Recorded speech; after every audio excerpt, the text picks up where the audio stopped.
Hey there, welcome to the Healthy Vibes podcast. I am Kelly Renato, your host, a mom of two, and a fitness and health enthusiast and encourager.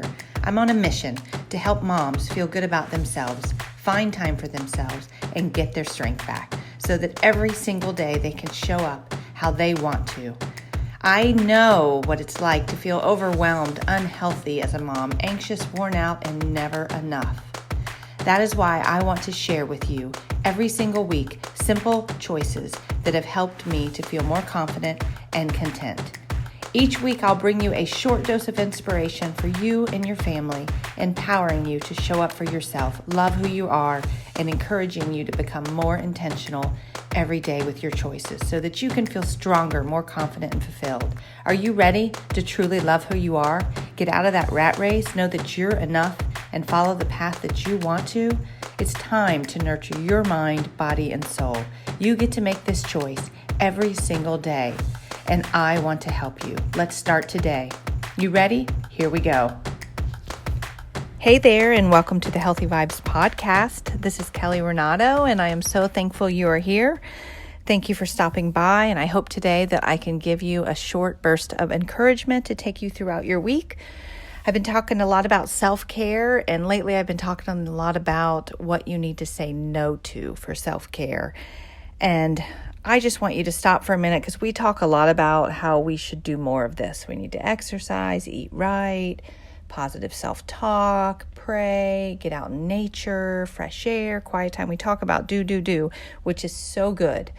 But I also want to talk about things that need to get out of your way. Things you need to say no to, things you've got to, when you do move them out of your way, you'll be surprised, you create room for some of the things that you say you don't have time for. So this week, we are going to talk about things you need to let go of, things you need to say no to, need to not do anymore. And you got to be honest with yourself as to how it's feeling, how it's making you feel. Is it zapping your energy? Is it, just making you feel down and depressed or irritable or frustrated or, a lot of things that we do can bring up feelings that wouldn't be brought up if we weren't doing them, meaning like comparison or jealousy or feeling like you're missing out or you're left out of something or you don't have something.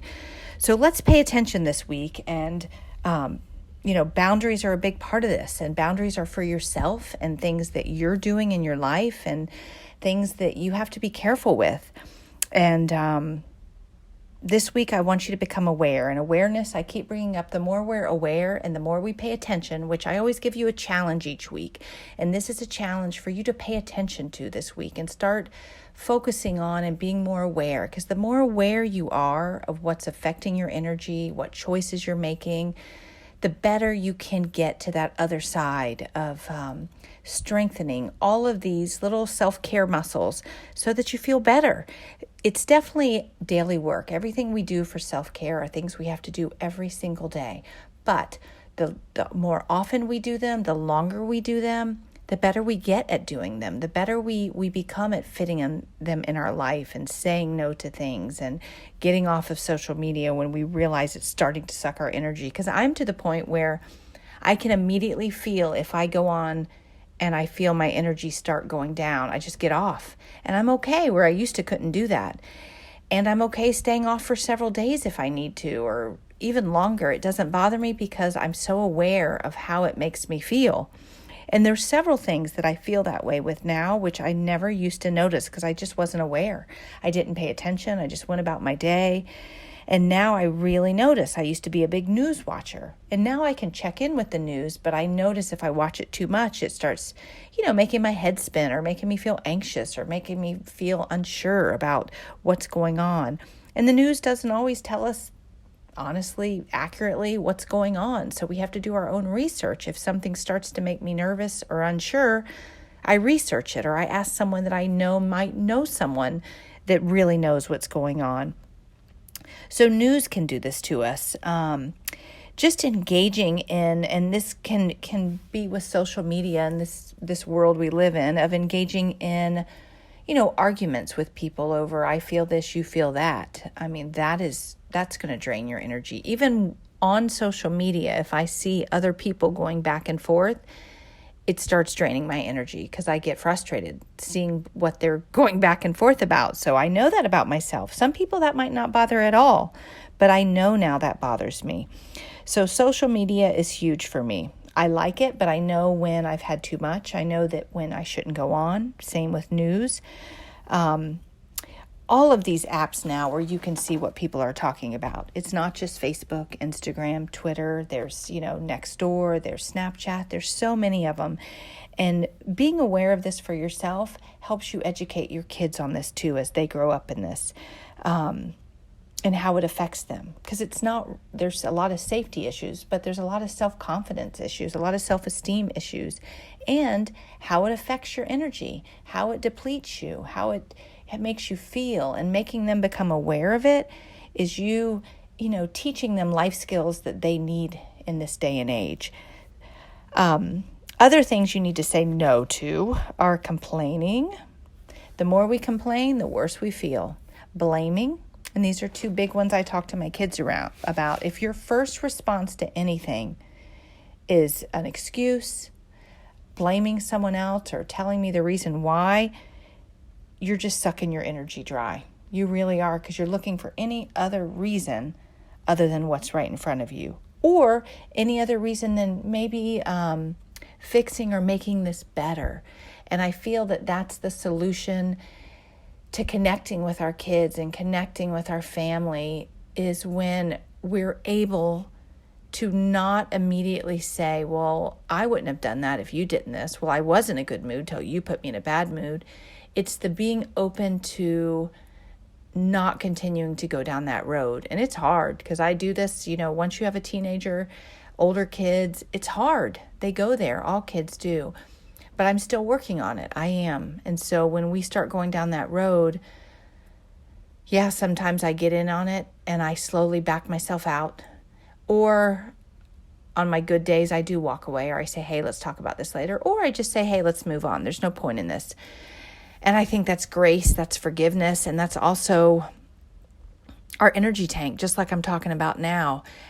Where am I? If this is mid-afternoon and maybe it's been a rough day, maybe I did get on social media and I shouldn't have. Maybe I was already arguing with someone on the phone about something that, I was trying to understand, or who knows. But see where you are. When your child starts giving you a hard time, how are you feeling as you're entering that? Are you already feeling depleted? Because then you might want to take a pause and walk away. Go refill your tank somehow with positive energy. Don't go down these rabbit holes. As I've heard before, if you're already digging a hole, don't keep digging. Someone has to stop. So when you start feeling this way, pay attention to how it's making you feel. So some other things that can really drain us, I feel like sometimes we obviously worrying, as we all know, does nothing for us. And the minute I feel myself starting to worry, I try to back out and start praying, start thinking of the positives. And in all honesty, when it comes to worrying or, seeing that the outcome, like looking at all of the worst case scenarios, I guess I should say, when I start going down that place of overthinking, worst case scenario, worrying, I find the best thing to do besides praying, positive thoughts, talking, that kind of stuff really is taking action. When I start feeling overwhelmed with something, I start thinking to myself, what is the next possible step that I can take to just start going right through this? Because when I feel resistance, when I feel worry, fear, anything that starts worrying me, stressing me out, overthinking, I have to go right through it. I can't ignore it. I can't walk away from it. I can't just think it's going to go away. I have to investigate. I have to make a phone call. I got to research. I got to do the next right thing to get through it. And then I start feeling better, because then there's hope. I'll get on the other side. Even if it doesn't work out how I want, I'm doing all the possible steps to try and make this the best it can be. And whatever happens, at least I didn't ignore it. I didn't just let it fall. I tried to do something about it. So think about that next time, whatever it is you're worrying about. If it's your kid, if you're worrying about, go talk to them. Just have a nice conversation with them. Hug them. Take them out for ice cream. Take them out for a burger, just you and your kid, and talk to them. Let them know that you see them, you hear them, you're listening to them, you're concerned about them, you're always there for them. A lot of times as the kids get older, we do let worry overtake us. And I find that when I feel that way, I go connect to my kid, because when I start connecting, I feel better. The rest goes away. But I have to connect with them. I have to be on their level. I have to be calm. I have to be non-judgmental and open to them. Worry doesn't help. So what other things? Boundaries, and boundaries are with everything, with friendship, with social media, with all of these things that can affect us negatively. We have to learn our limits, and these are healthy boundaries of what we know doesn't make us feel good, and making sure we protect our boundaries. And there's nothing bad about it. It makes, I believe, relationships better. It makes us feel better. But good, healthy boundaries as to when you need to say no to things. If you'd rather spend time with your family because you know your family needs that, you say no to a girls' night out maybe, or you say no to helping with that committee or helping with this fundraiser. You know when you need to say yes and you need to say no. You don't have to say yes to everything. And I believe your values, your mental health, your happiness, your marriage, your relationship with your kids all come before that. Sometimes everything's in a good place. Say yes to that fundraiser. If you really enjoy it and it's good for you, say yes to it.